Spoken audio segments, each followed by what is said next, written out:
Mike Brown used exactly one tactic to alter the game against the Houston Rockets and potentially, if he believes in it, save the New York Knicks season.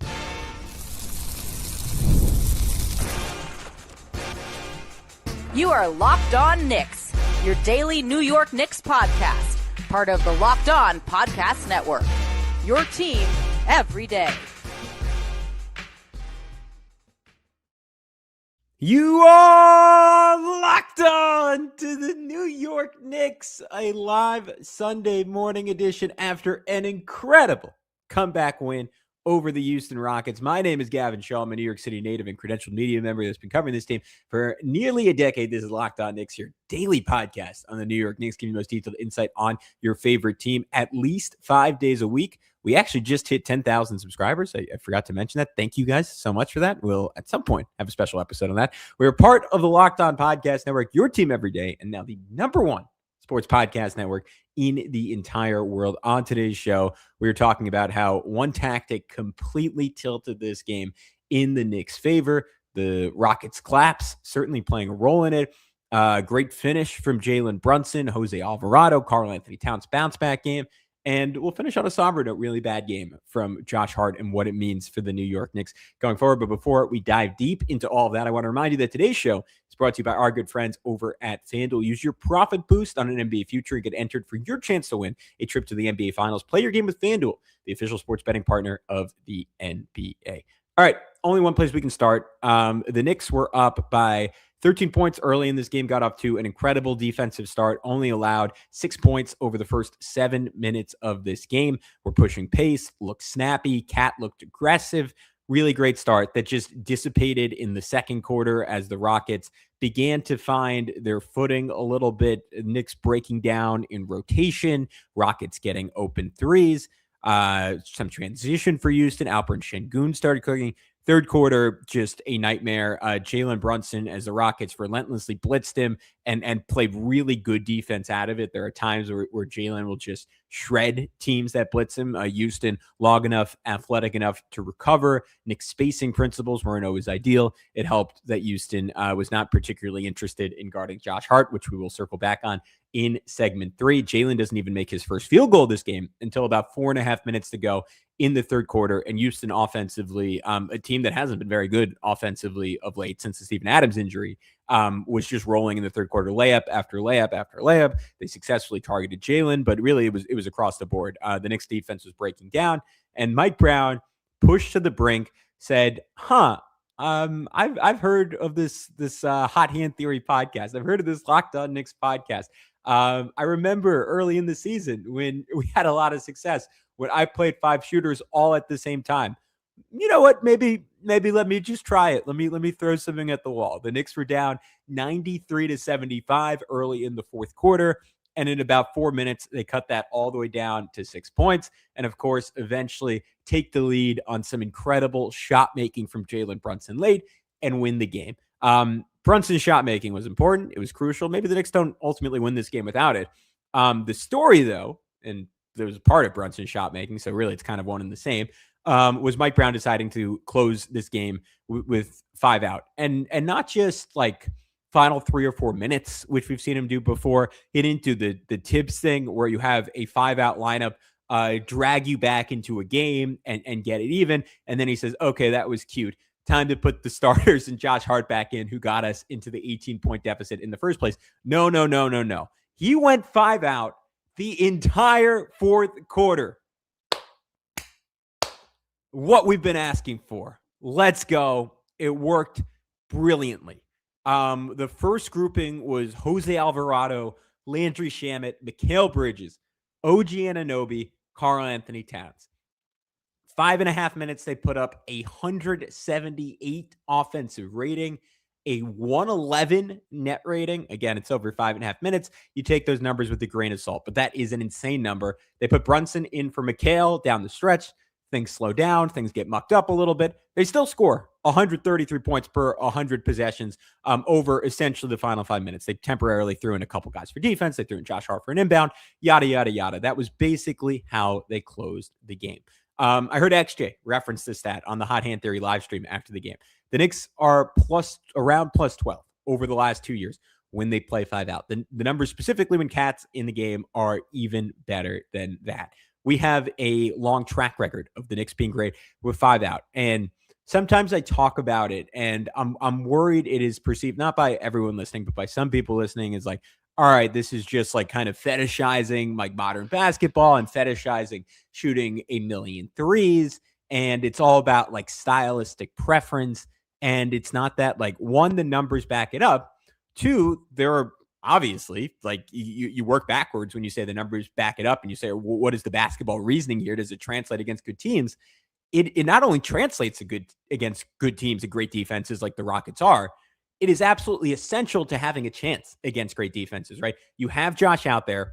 You're playing at times against the best defenses, right? The bad defenses will not take advantage of this in the same way. Even some of the good defenses will not take advantage of this in the same way. But when you play against great defenses, you are playing 5-on-4 quite often with Josh out there, unless it's a game where Josh is taking and making a ton of threes. And even then, you're getting those threes, but the defense is still guarding you as if Josh is essentially not on the floor. Even when he's in the dunker spot at times, he got ignored in this game.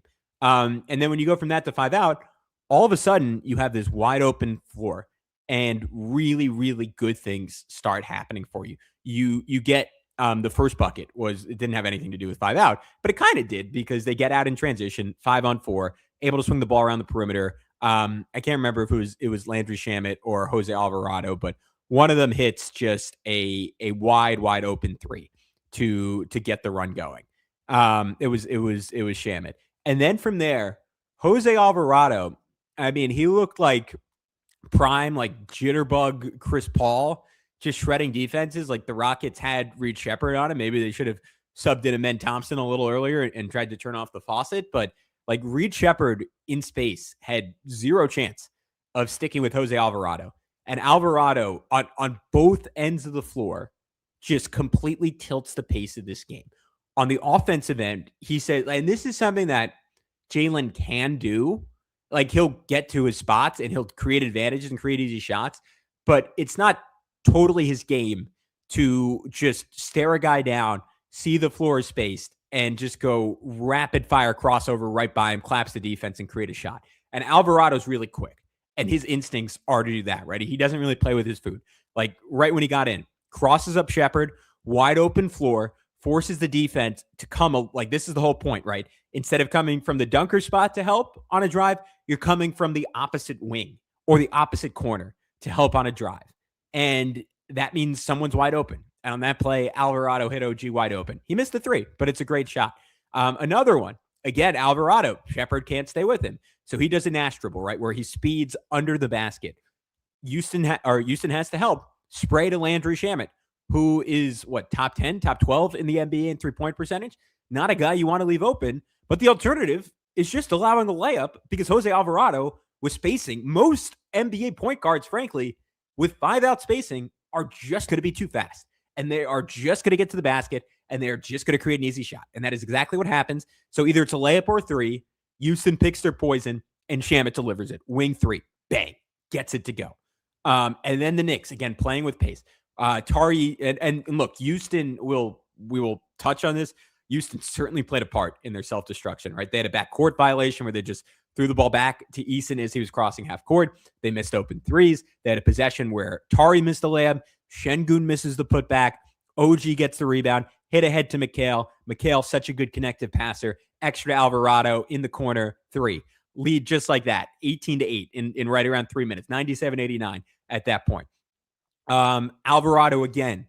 Toasts Reed Sheppard on a crossover. Jabari Smith is ball watching. And Mikal sprints right past him for a putback dunk when Alvarado missed the layup. And that is the point, right? Of like that might have just been bad defense. And you can say that, but some of it is a tilted defense, a spread floor. And Mikal, instead of like you look at like the Julius Randle, Mitchell Robinson days, Mikal is not crashing in that situation for an offensive rebound because there is a big already stationed around the rim. And there are extra bodies already stationed around the rim. Spread floor, though, you get the opportunity to just crash into space. And if you're faster than your guy, you're going to get to the ball and you're going to get a putback dunk like Mikal Bridges did.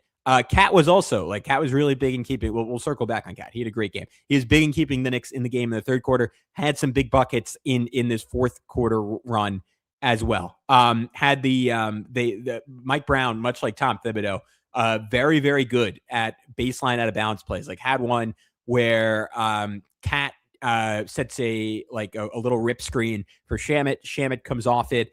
Two defenders go with him. Cat cuts right to the rim, dunks it over Jabari Smith Jr.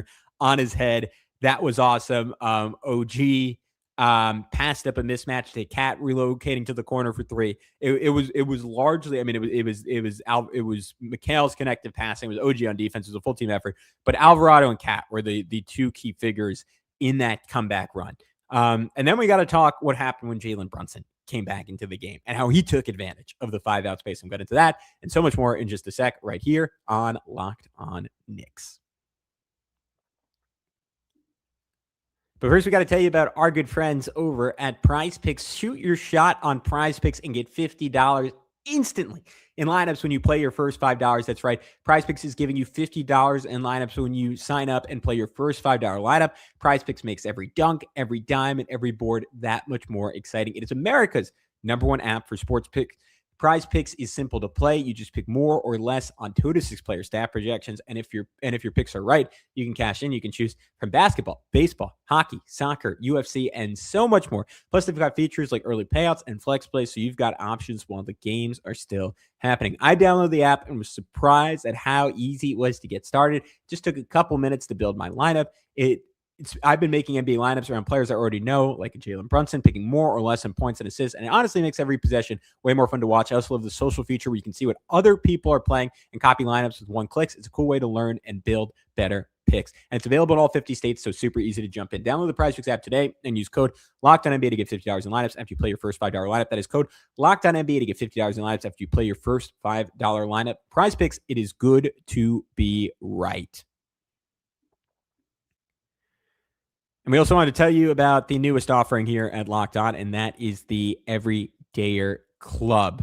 All you have to do to get Locked On Knicks ad-free is join the Everydayer Club, plus members-only Discord access. All you have to do is join by checking us out over at our URL, which I just had up and I clicked out of. It is lockedonKnicks.supercast.com, or check the show notes for more. All right, the Knicks go on this big run. Jose Alvarado tilting pace on both ends. And then Jalen Brunson checks back into the game. And he had caught a little bit of a rhythm late in the third quarter, right? Made that crazy shot, a really fun shot over Kevin Durant, where he giving up about a foot in that matchup, and he kind of just smirked at him on the way down. That was a lot of fun. Brunson overall, though, it was a really poor game before that. Wasn't able to take advantage out of the blitz by and large. His defense had some really nice plays in the first quarter, including taking a charge on Şengün.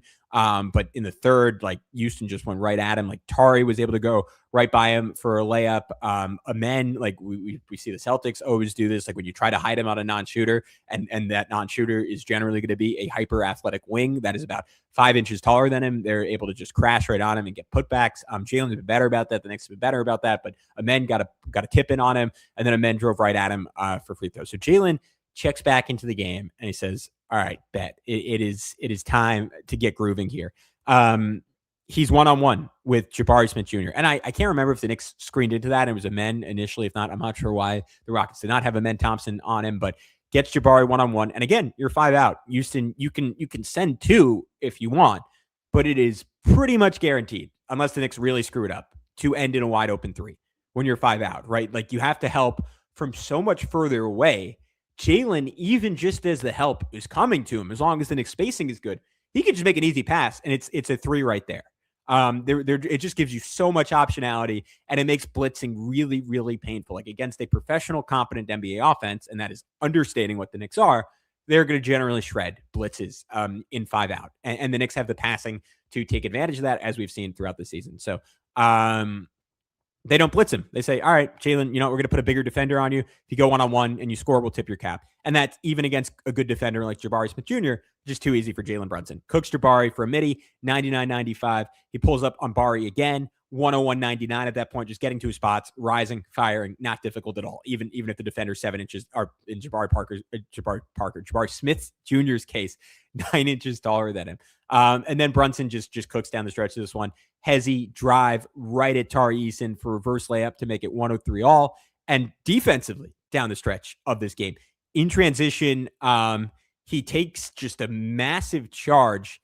Earlier in the fourth quarter when he checks, he takes a charge on Amen Thompson to get the ball back after Amen Thompson Houston played a very big role in the Knicks. Actually, like, the Knicks comeback was because of the 5 out. The Knicks winning this game was partially Jalen Brunson, was partially the Rockets just self-destructing. Like, Amen Thompson, like, Kevin Durant's just at the elbow calling for the ball. Landry Shamet on Amen Thompson's like, nah, I got this. Drives. Brunson takes a charge. And then in transition, I mean, there were 2 different plays. There was one where Jose Alvarado, who was, I'm sorry, I'm getting off topic here. I've been taking my ADHD meds this morning, but this is important.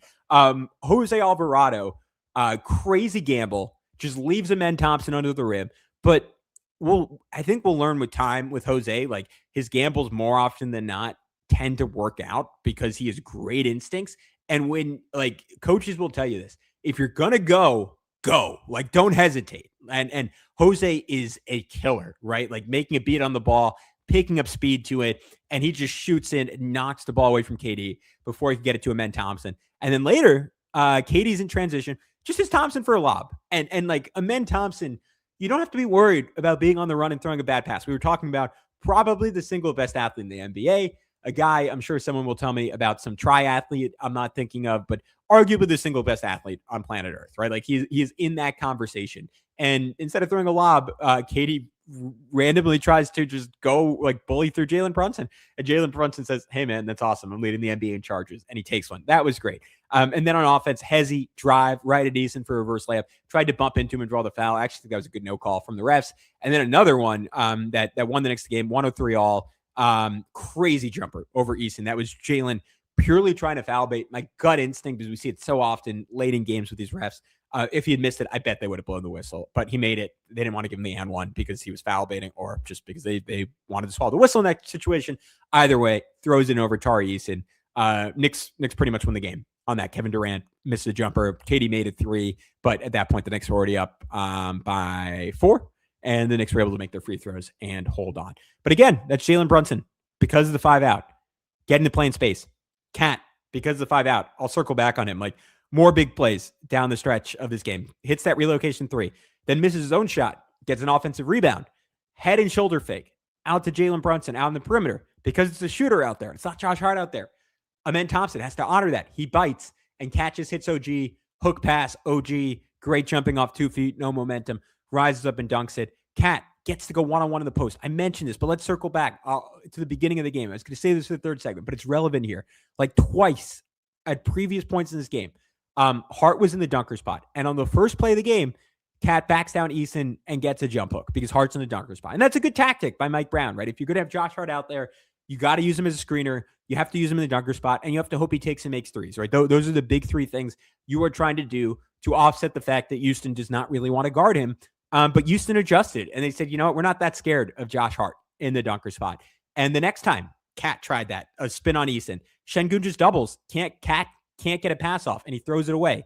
There's another one later on in this game where the exact same thing happened again. And Cat, again, like, missed a layup against the double team because they just ignored Josh Hart, and Şengün came over and doubled. And that is, again, how every smart team is going to defend the Knicks when Hart is on the floor. And the Knicks can do stuff to offset that, but it's ultimately not going to be enough against great teams because you're just, like, with Josh Hart, running your offense through Josh Hart can be good. It is rarely going to be great. It is going to take Josh's best day ever against a really good defense for that to look great. But I regress. Point being, fourth quarter, 5 out, Cat one-on-one in the post, and he is a reverse pivot drop step on Dorian Finney-Smith. No help, wing on him, too easy. That's in. 99-97 with 3:30 to go. Knicks continue to cut into their lead. Landry Shamet was used throughout the fourth quarter. 2 threes. Jose Alvarado, I mentioned the offense. The defense was ridiculous. The gamble steal on Cat, and then had another one where Cat's defense was consistently really good in this game. He defended Şengün really well. Shamet, same way the Rockets double off Josh Hart. Shamet doubles off Amen Thompson, Şengün says, all right, the next read is to the corner. But guess what? Jose Alvarado is a really smart defender. He knows that. He races in to pick it off, saves the ball to Jalen Brunson. I believe that was the one that led to the Knicks tying it at 103. That was like just big play after big play by Jose Alvarado. And my final note on Alvarado, because I've kind of talked a lot about him, is that I think similar to 3 years ago now when the Knicks acquired Josh Hart, and I was like, awesome, he's going to be really good. He's going to be really additive. I maybe had slightly higher expectations for Josh Hart than I did for Jose Alvarado. But if you guys all remember, Josh Hart blew us all away. Like me and Alex were doing every single podcast about Josh Hart after that trade. He had that crazy close to the season where he shot like 50% from three. It felt like every second he was on the floor, like he was to quote Kevin Durant's burner, allegedly, like he was triple double cocaine bear, right? Getting rebounds, pushing coast to coast, creating easy dunks and layups for himself and other guys.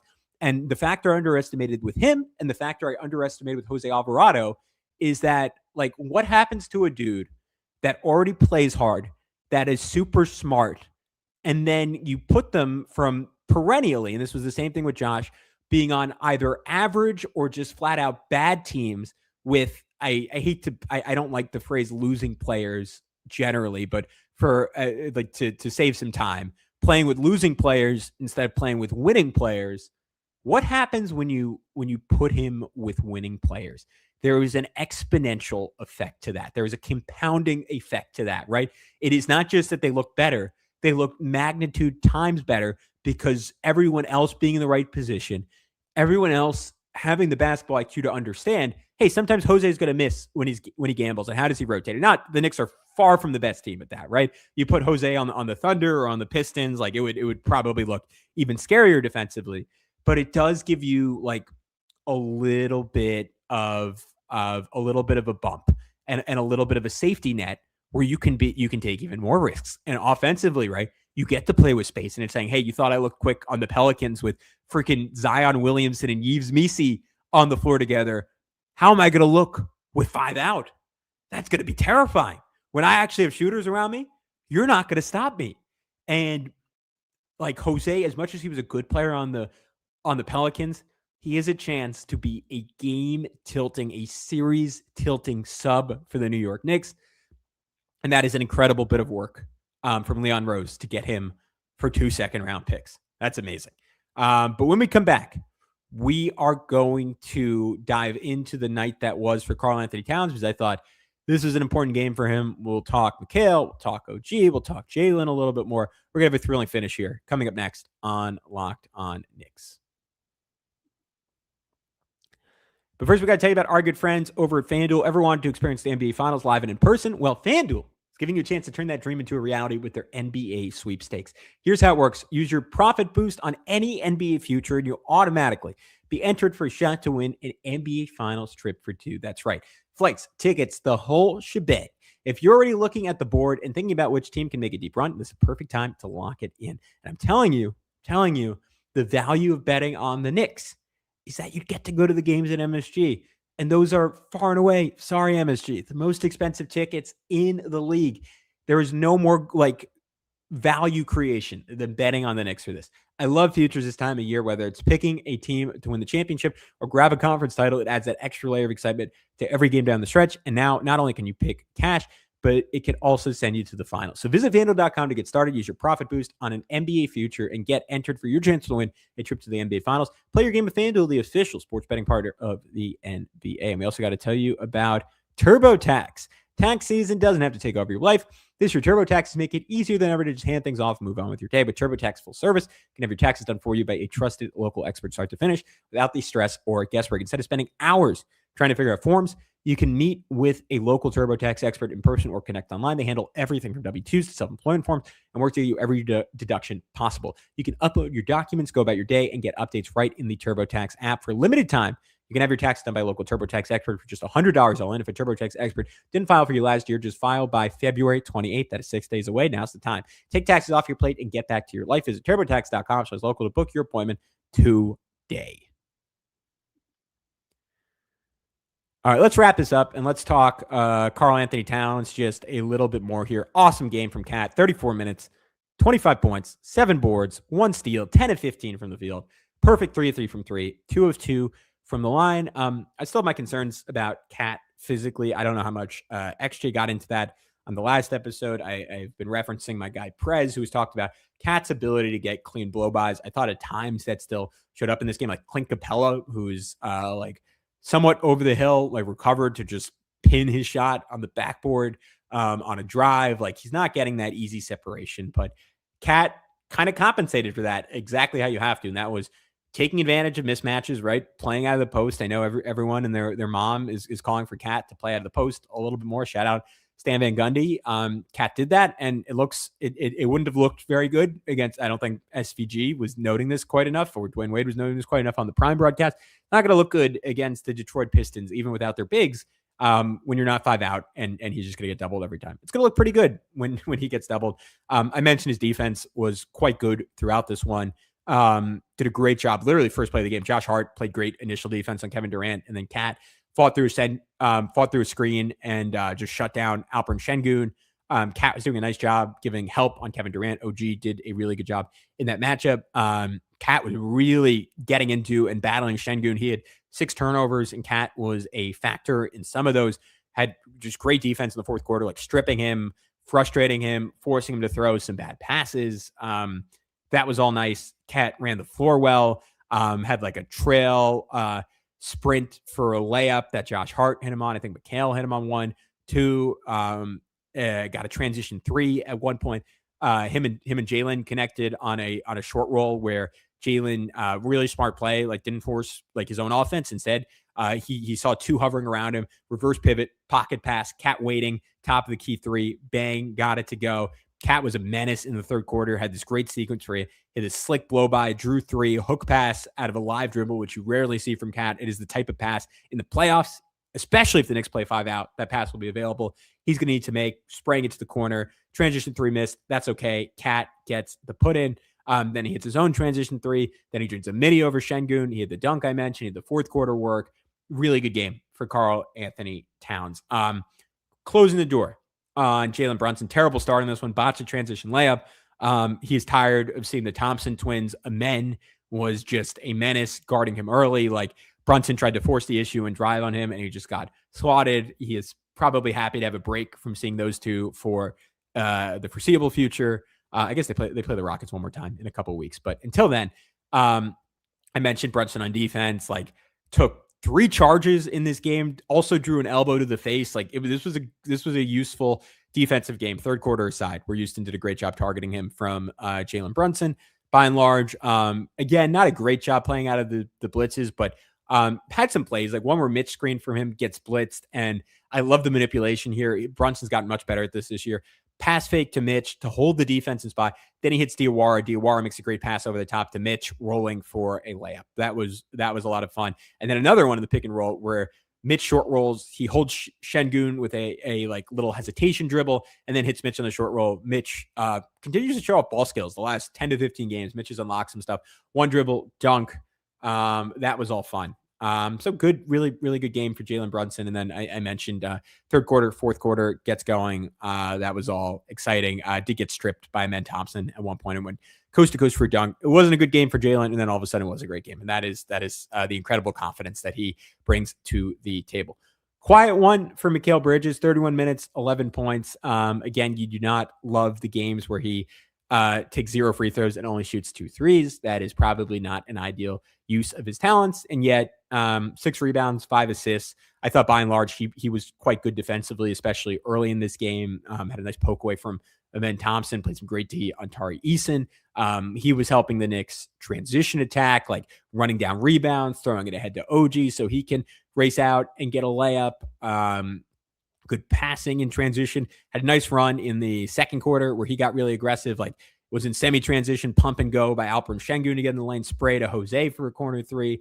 And then in the half court, keeping it up, turnaround fade over Şengün. Literally the next play comes off a Shamit, DHO, and gets a 3. I mentioned him crashing for that putback dunk.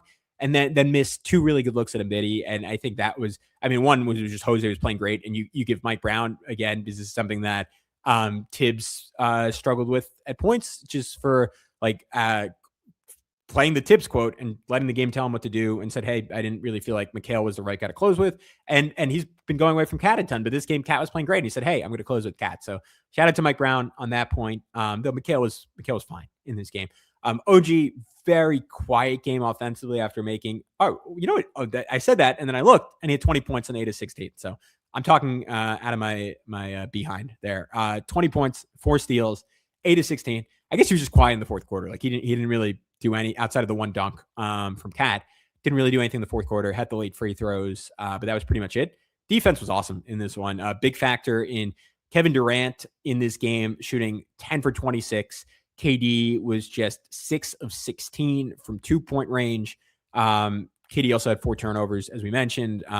And OG, by and large, did a good job frustrating him, forcing some tough middies. KD's going to make some of them. That's just how it goes. OG, 3 different strips that led to him getting out in transition. That was all fun. OG did a great job running the floor where he stripped Jabari. Brunson pushes. OG sees Şengün out of position, cuts, gets it deep, bumps Şengün off, gets a dunk. Another one where he stripped Reed Shepherd, hit ahead to Shamet for a transition jam, and then ripped away a KD pass, went coast to coast for a dunk. So that was like the bully ball from OG in this one was really, really fun. Got into his bag at one point, had Şengün out on the perimeter, well spaced again, between the legs, Hezi right by him for a layup. Josh Hart, I meant to say for the end, I mostly talked about the reasons you struggle with him on the floor. Like, I think Josh is, I struggle to talk about Josh in the right ways, where I think people either think I am too high on him and I irrationally love him, or people think I hate him and like I think he is a loser and I think he sucks. And they're like, that's a Knicks legend. Shut up. Like, I think the truth is somewhere in the middle, where in the right context, he can be incredibly additive, like extraordinarily additive, like have borderline all-star level impact as a role player. When you overextend that role or you use him in the wrong lineups or the wrong context, he becomes a liability. And this is a game, again, against a great defense. If you are not a willing shooter, you are likely to be a liability unless you're Giannis, right? And you're on the ball all the time and you're just physically overwhelming and dominant. And Josh is very good on ball and he's great pushing in transition. He's not Giannis. He's never going to be Giannis. He's not anywhere close to that. And 3 different times in like just, I think I had in the first half of this game, pump faked his way out of open threes. The low point was when he tried to Şengün was like doing the soft closeout, but Şengün's smart and he knows not to go all the way. Josh thinks he's going to blow by him for a dunk, which he's done against some bad defenses recently. So you understand why he wants to try that. Drives, Şengün swats it, goes coast to coast, hits KD, wide open wing 3, going the other way. Josh also like bunch of throwaways because again, when you don't have great spacing, like you're playing in traffic. And some of that is on the rest of the Knicks not spacing. Like when Josh has the ball, you should have good spacing because you have 4 shooters around him. But it's a lot of it is defenses like not collapsing on his drives. They stay home. Multiple throwaways. Had a throwaway in transition that should have been a Mikal layup. Gambled to try to get to a rebound that he didn't ultimately get to, and it led to a Rockets layup, like where he just tried to tip it to himself instead of staying in position and playing defense, over pursued, and was then out of the way. And it was just an easy play for Houston. It was rough. It was a really good start to the game, I should add, for Josh Hart. Like I mentioned, like just some of the transition stuff, like he created a bunch of easy buckets, and like there are counters that they can have. Like they used him as a screener. Brunson turned the corner on a men, got 2 to commit, and then hit Josh on the short roll, sprayed it to Mikal for a 3. Like there's stuff you can do, but it relies on a level of intensity and pace and connected passing we see from a team like the Pistons. I frankly just don't think the Knicks have the verve, the athleticism, or like consistently, at times they do, but consistently the contested shot making to play on the thin margins against really good defenses that we see a team like Detroit occasionally pull off. And the Knicks are just much better off playing 5 out. Excuse me. And that does not mean bury Josh Hart. It just means use him a little bit differently. Shout out Mitch. Good moments. Shout out Shamet. Some good moments. Diawara had a great drive off a dribble handoff for a looping righty layup. He continues to flash in a real way. Jeremy Sohan got minutes in the first quarter. That was kind of cool. Still to build some chemistry with Mitch. Those two both blitzed KD and got Capella a wide open dunk. And then when the Rockets splits Brunson and he got the ball to him, badly missed a 3. He's going to be a liability in offense, but I love him as a curveball for Mike Brown. I hope Mike Brown continues to use him the same way. All right, guys, that was it for this Sunday morning live stream. I hope you enjoyed it. I will be back later tonight talking about the Bulls game. Hopefully the Knicks keep it up. Hopefully Mike Brown continues to believe in 5 out. But until then, we'll talk to you soon right here on Locked On Knicks.